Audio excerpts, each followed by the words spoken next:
YouTube Ozzico and the Goat House is back with my top 10 quarterbacks of the 2023 NFL Draft. Really excited to break this down. We'll go from 1 to 10. We'll have more prospect rankings position by position as we get closer to the draft here, which is less than a month away. We'll have more NFL Draft content, including mock drafts.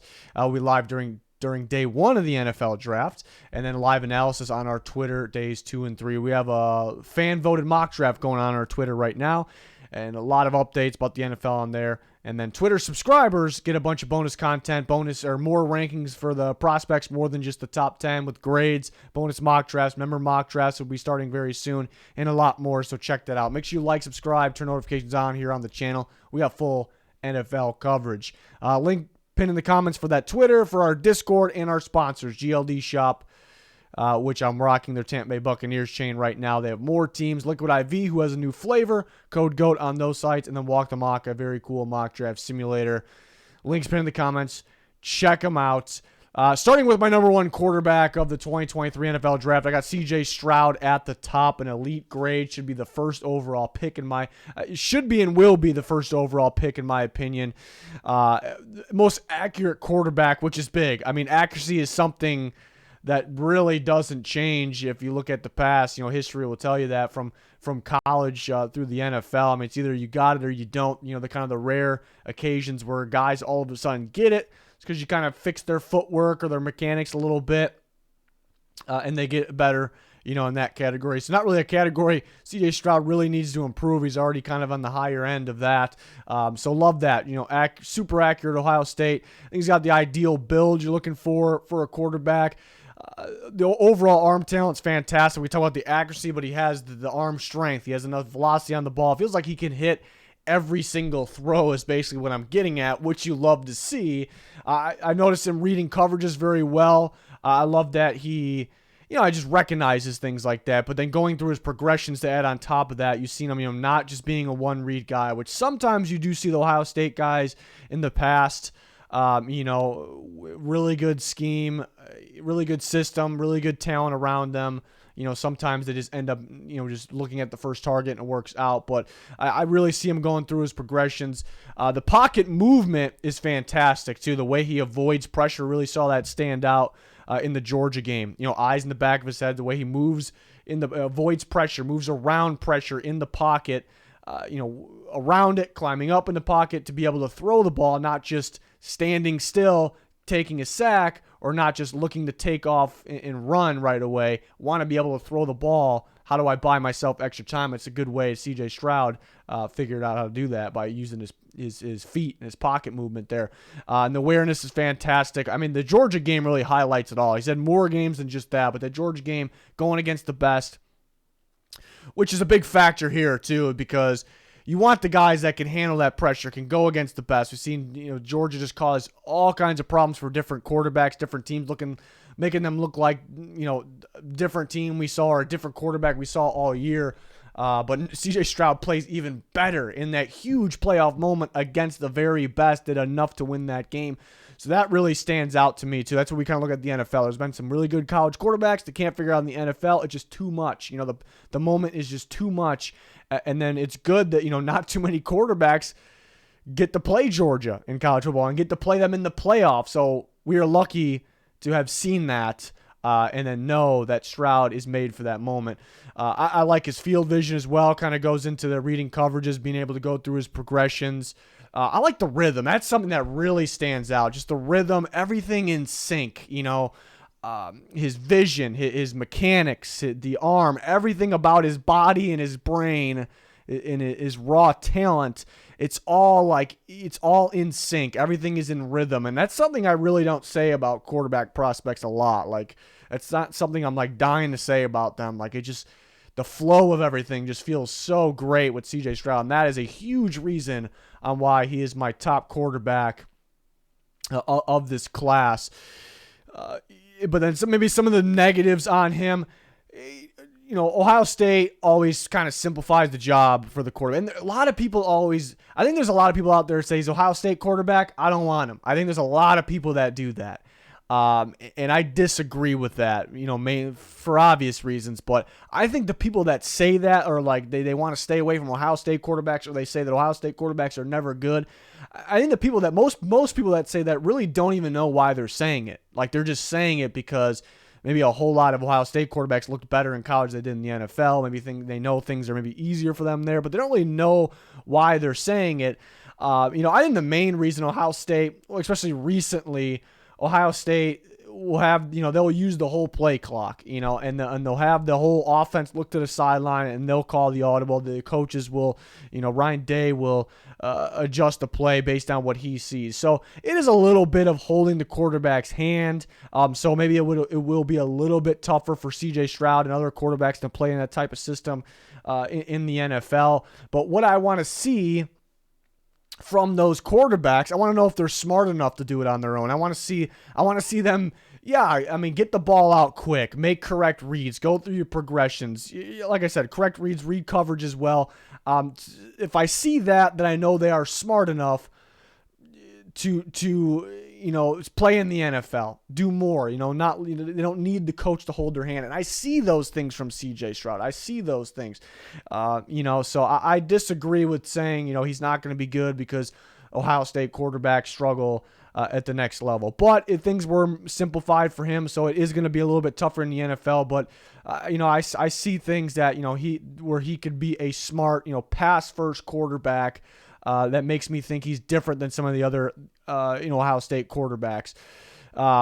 Sometimes, this really isn't a huge one, but he trusts his accuracy and his maybe the top targets a little too much. And what that means is where, maybe he'll go for that huge play where a guy will be, Marvin Harrison Jr. will be double covered, triple covered, and he'll be like, all right, I'm pretty good. I'm accurate. That guy's a beast that I'm throwing to. I'm just going to go for it instead of just maybe taking this, the easy route here, the check down. So it's not the worst thing in the world because sometimes he made a play on those plays, but sometimes maybe just a little unrealistic confidence in himself, even though he's a super talented player. So not too many negatives here for CJ Stroud. I think he's pro ready.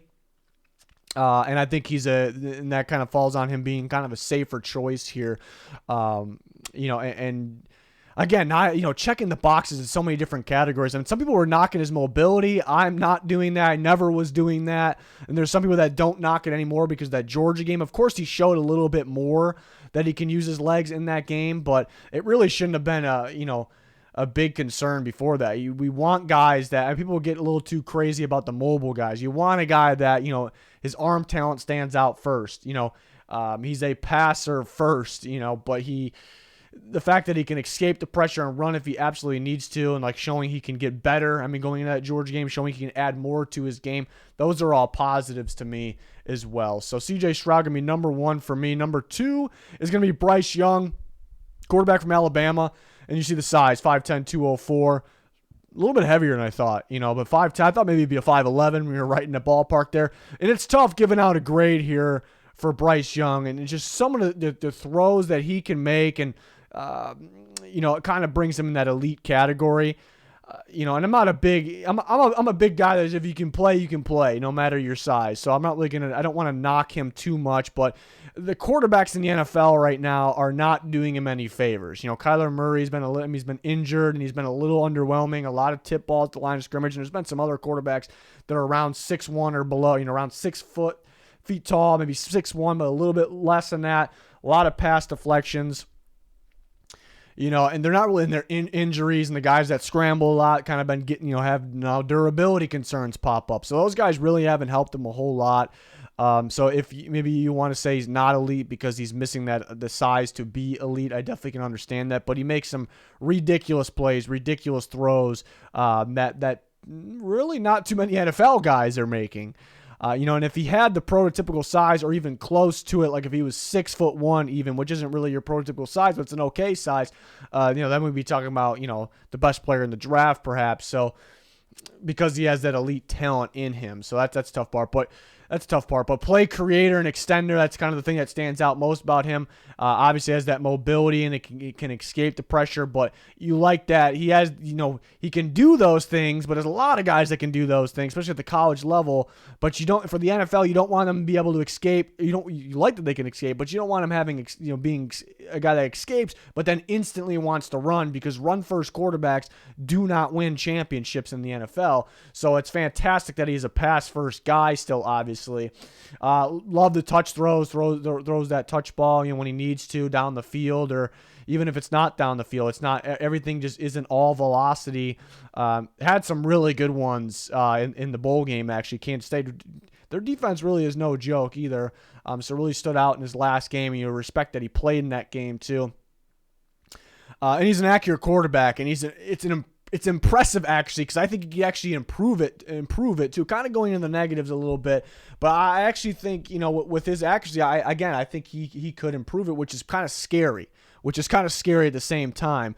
But that kind of goes into the footwork, which is a little bit of a negative for me. I'd say inconsistent footwork. Sometimes it looks beautiful, like how quick he moves and goes about it, and it looks great. But there's actually something which isn't really talked about a lot. It's something that I noticed.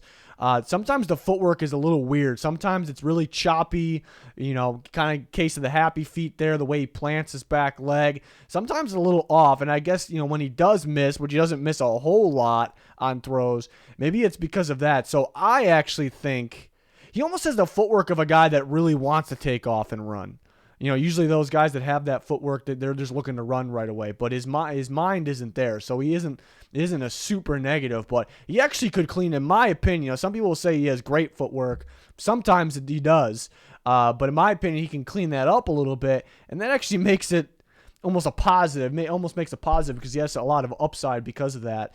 So he's a little inconsistent in that category. But the negatives, the big ones are he is undersized. A lot of quarterbacks, like I talked about right when we started talking about Bryce Young, in the NFL aren't doing him any favors, the undersized guys right now. And the long-term durability concerns, seeing a little bit of an injury pop up this year, but the hits he scrambles into, and he takes some shots. He takes some shots. So if it continues to happen, is he going to be available for that team, drafting him that early? Sometimes he will insist on the big play, like he'll just go for it all, like the flashy play, because that's what he does. He makes flashy plays, but sometimes, you want to kind of take, hit the check down. You want to take the smaller play there. And sometimes pressure could cause him to, not see an open target, specifically the middle of the field. It's not something that popped up a ton, but it's happened, and maybe that goes in with the height too, so it kind of makes sense a little bit there, and maybe it won't be for everybody because of the height. But eye-popping talent actually has some upside too, which is scary good for a guy like Bryce Young, my number 2 quarterback. Number 3 is going to be Anthony Richardson. This is a kind of guy that, you gamble on. It's going to be a gamble, really, no matter where you take him. But maybe you take a shot on him in the top 10, which that is what's going to happen. It's what's going to happen. He's not going to be for everyone either, but you love the size, 6'4", 244 pounds. But it is a risky pick, and he's growing on me a little bit. I'm starting to think I take that gamble with him. It's an extreme gamble. It's a ultimate boom or bust prospect of this NFL draft. But these quarterbacks with this type of talent is the guys you gamble on. An incredible upside. That's kind of the first thing that pops up with Anthony Richardson. And a lot of people say this out here. Like, he has so much upside. And I think there's a lot of people out there that don't even know why they're saying it. Like, they say he has upside, but they don't even know why. Then they'll... and you might be right. Maybe there's people who think he has upside and he's going to reach that upside, and you might be right. But if you aren't really saying really why, then I don't think you're right. I think a lot of people will say it's because he's big and fast, and those are bonuses. Like, it's part of it, because he's got a ridiculous build at 6'4", 244 pounds, and he's fast. He's freaky athletic. He's explosive. That really isn't the specific reason on why he has upside, though. And people bring up his running ability when you talk about upside. I mean, these are bonuses, but the real reason he has upside is what he possibly can do as a passer, because NFL is looking for passers. They want high upside passers. You don't win championships by being a run first guy. And right now, He's a better runner than thrower, but specifically why he has upside is because he has arm talent in there, and you can get more of it out of it, but he can be a pocket passer. He actually did some pretty good things from the pocket, which Florida, I wish they would have done more of that with him. They were almost making him get outside more, making him be more of a runner. I know you're trying to win ball games. That's what he's better at now. But the real reasons on why he has upside is because he's actually kind of deadly from the pocket. He has to work on a lot of things, though. He makes throws that not too many guys, even in the NFL, can make. You know, they're not consistent from Anthony Richardson, but he has them on tape. So he has that arm talent as well on top of he can be a pocket guy. And the main reason he's kind of growing on me and why I think he has upside is like we said, he is a run-first guy. Or not, he's better as a runner right now than a passer, but he doesn't really want to be a run-first guy. He wants to throw the ball, and he's getting better with everything that comes with being a pocket passer. So specifically, those are actually the reason he has upside, and the team will take a shot on the top 10. So a lot of people are wrong. They say he has upside, which they're right there, but they're actually wrong on their reasoning. I think it's kind of lazy, if you ask me. But yeah, like we just talked about, has that incredible upside. We talked about why he has that upside.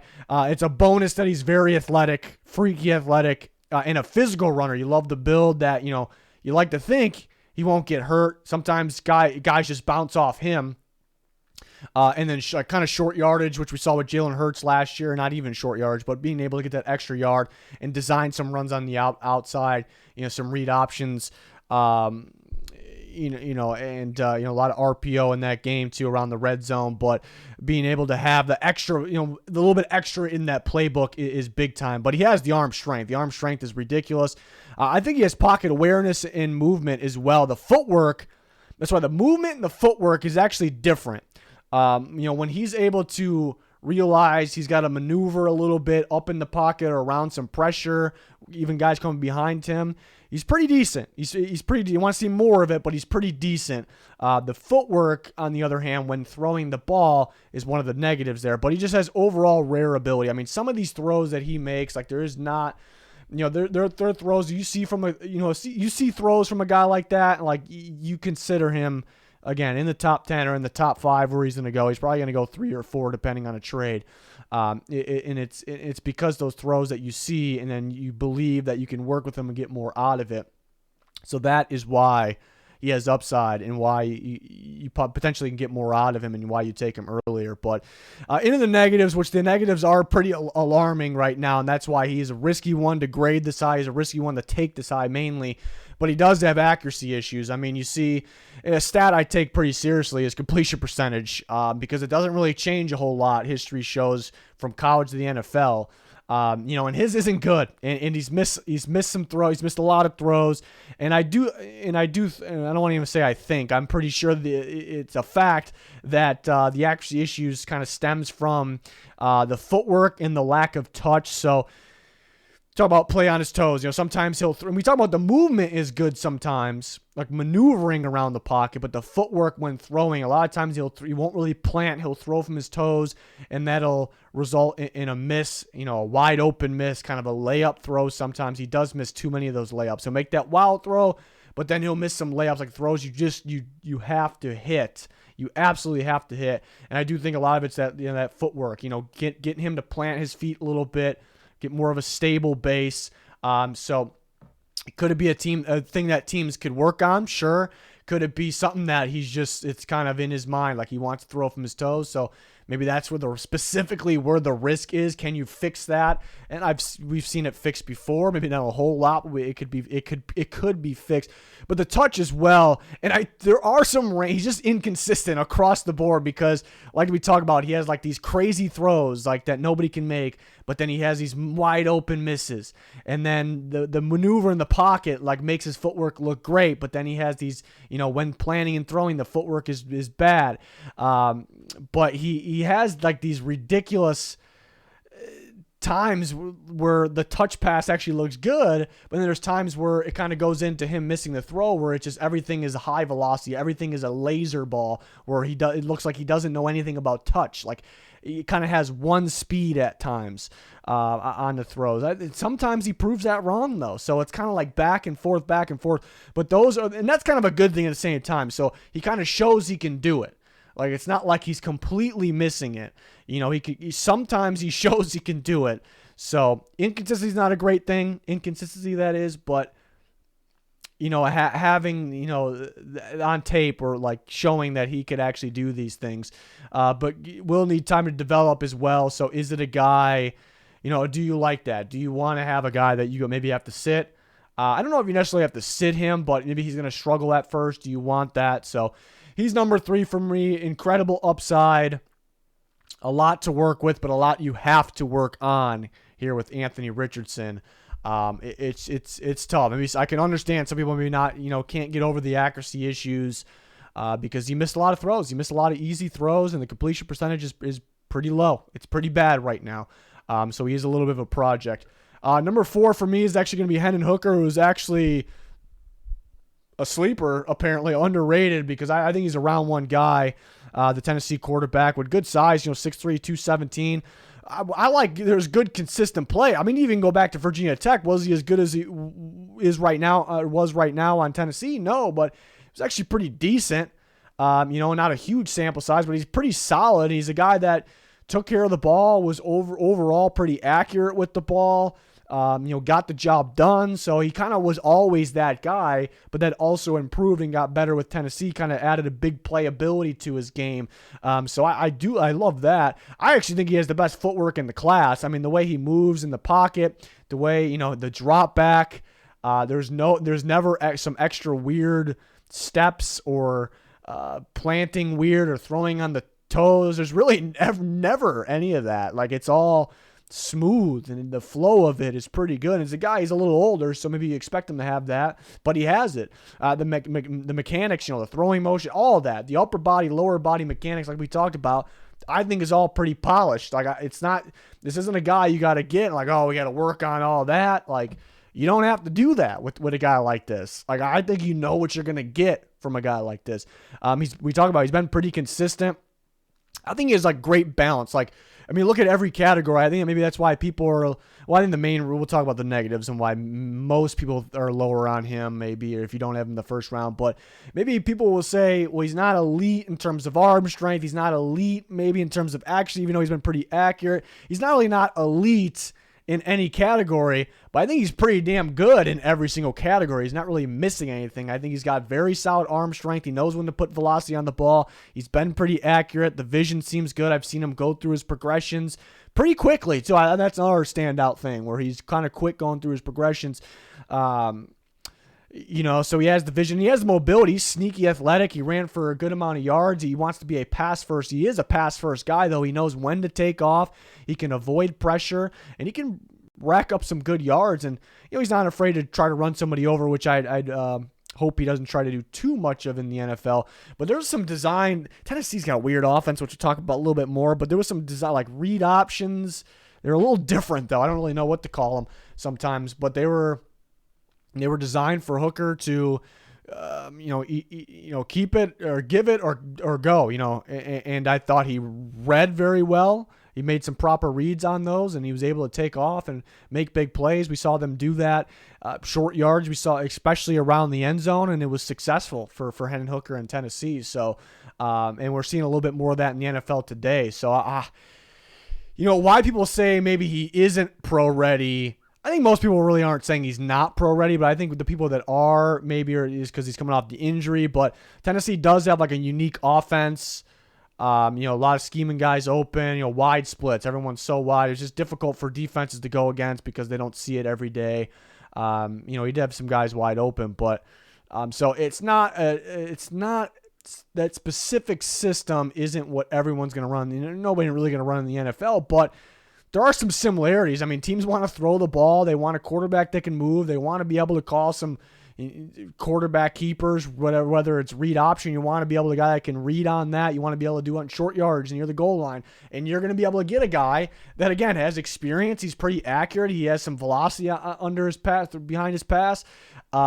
He's got the mobility. I mean, so he checks all those boxes to me where you can actually plug this guy in and play him, and he can help you right now. So I actually do think he's pro-ready, even though you could argue that unique Tennessee offense is quite the transition, straight to the NFL.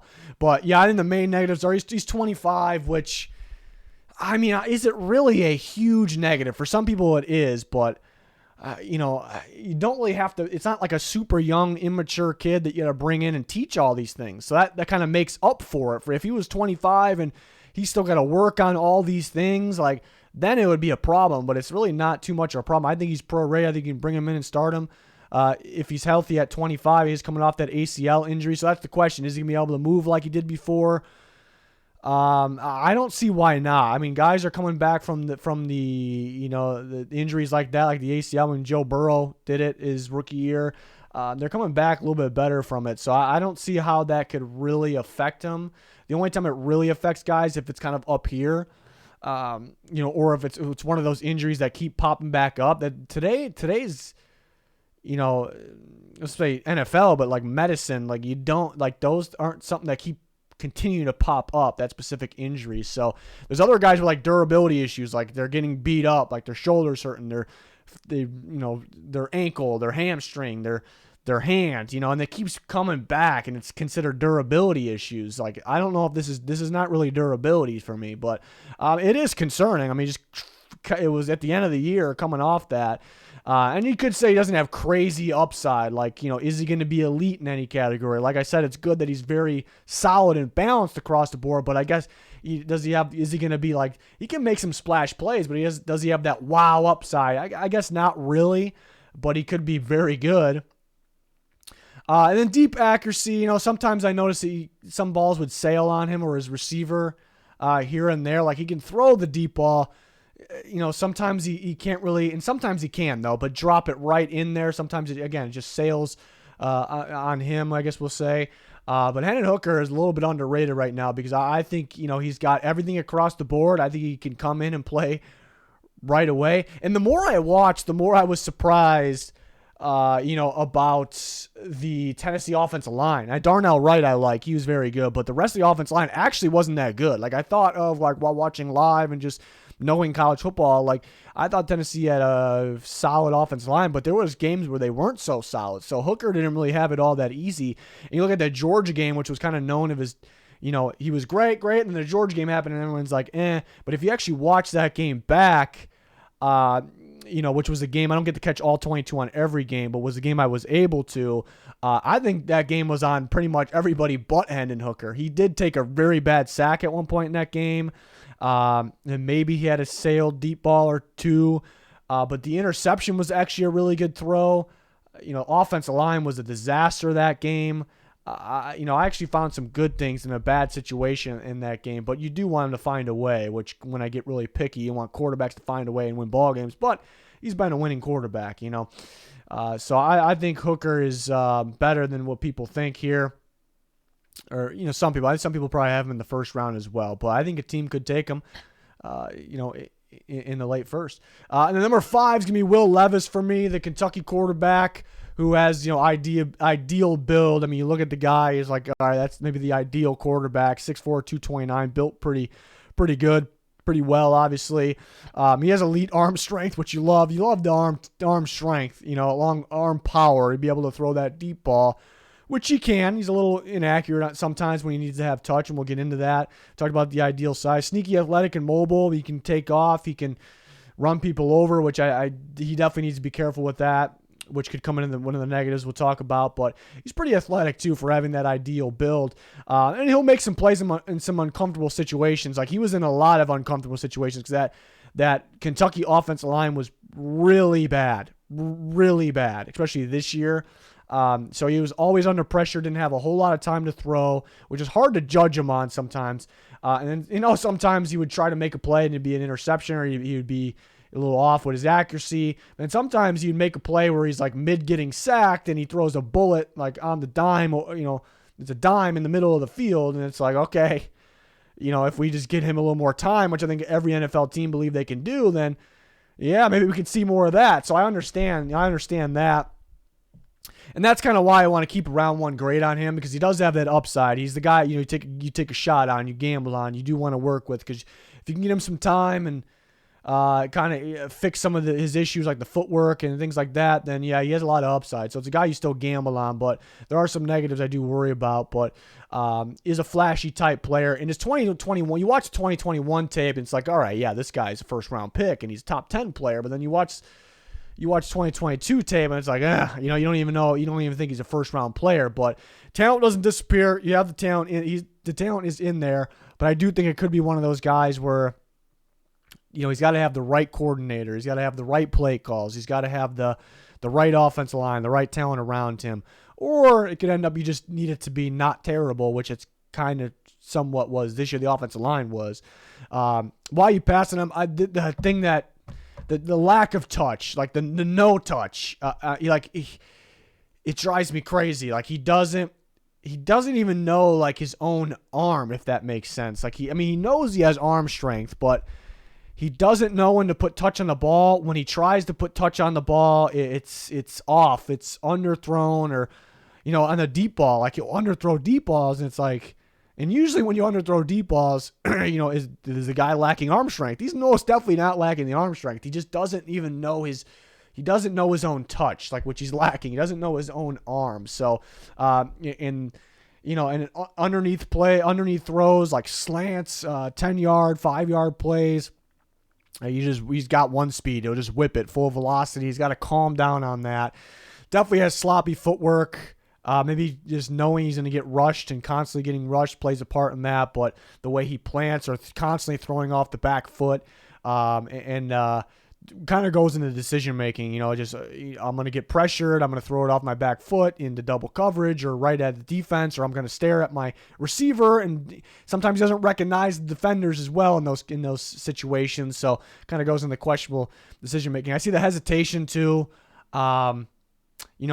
It's not really pump fakes. Sometimes they look like pump fakes, but where he'll like be about to throw up, but he's like, and sometimes it's like, yeah, you should have thrown it. And sometimes it's like, all right, avoid making a mistake barely, but it really slowed down this. He doesn't have a whole lot of time, really slowed down everything, because you got to bring the ball back, reset, find someone else. So I see a little bit of hesitation, in mainly his upper body, but maybe with his eyes a little bit as well. And then durability concerns is a question. No one really brings that up. But and almost people use it as a positive, and I can understand it in a way, because he's a tough guy. He was playing hurt this year.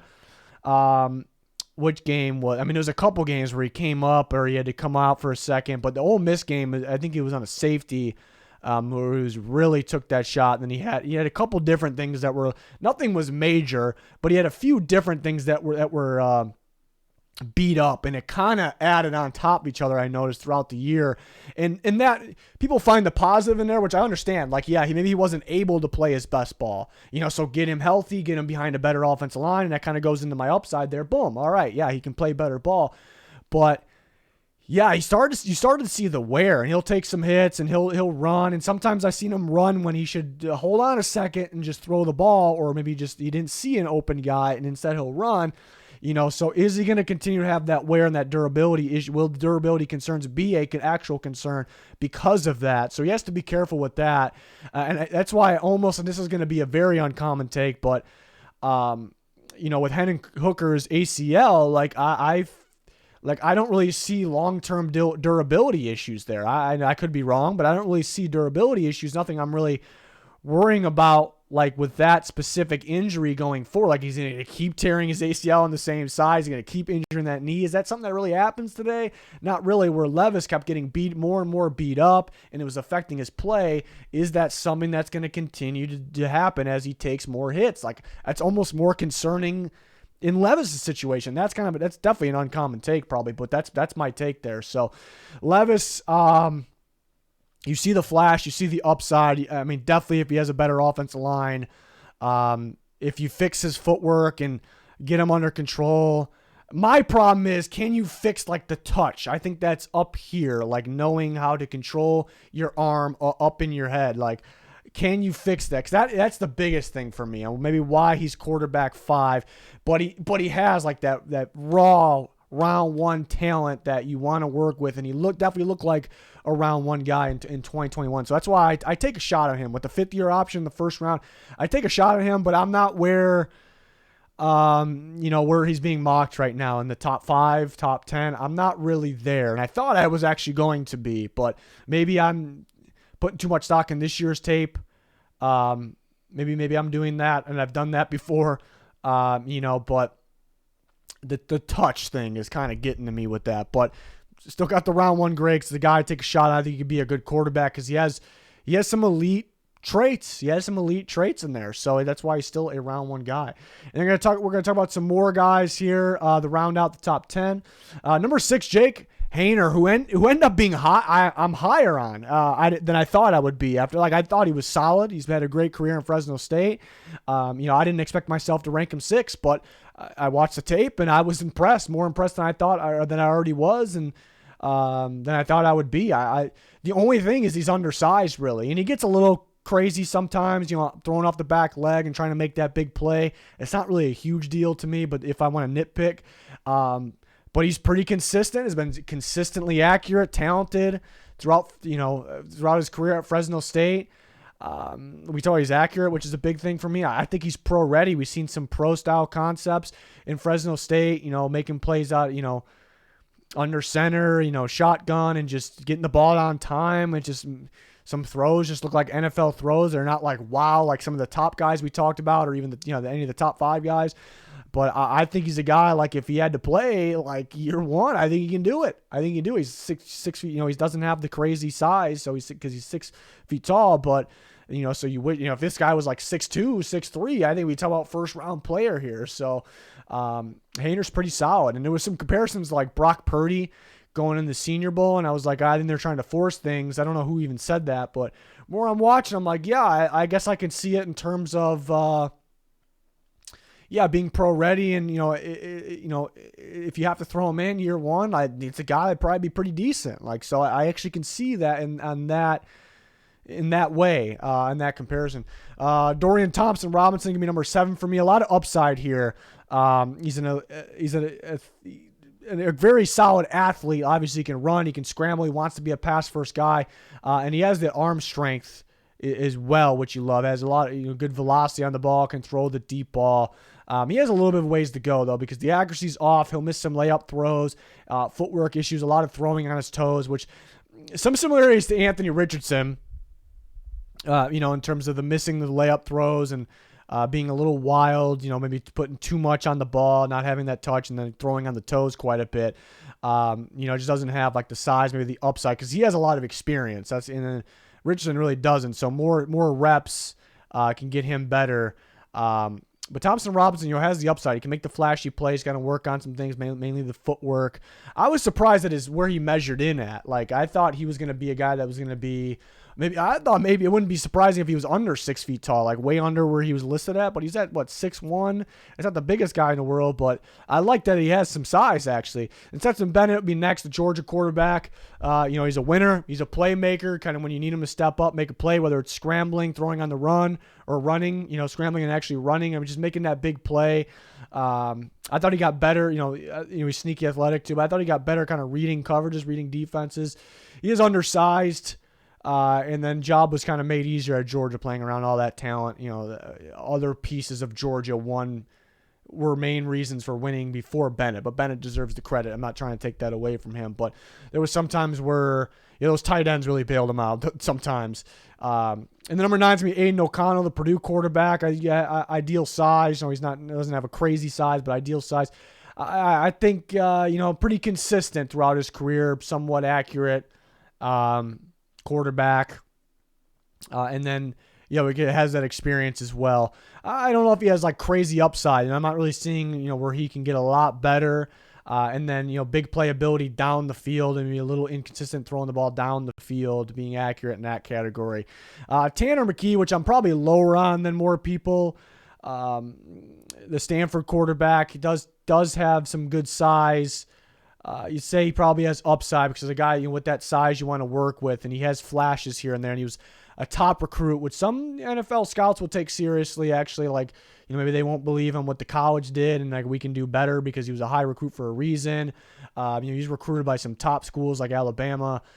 So maybe you can get that out of him. He's lacking production, though. And the thing is, he played in pro-style offense, so people love that. But you wish there was production. Like, he played in pro-style. Like, you wish there was consistent production there, where there's just a lack of, like, a underwhelming amount. And then he did have some turnovers as well. Like, if you're going to have turnovers, you better have a lot of production, You didn't really have that. And I dislike his throwing motion so much. I don't really see other people talking about it too much at all, actually, which is weird.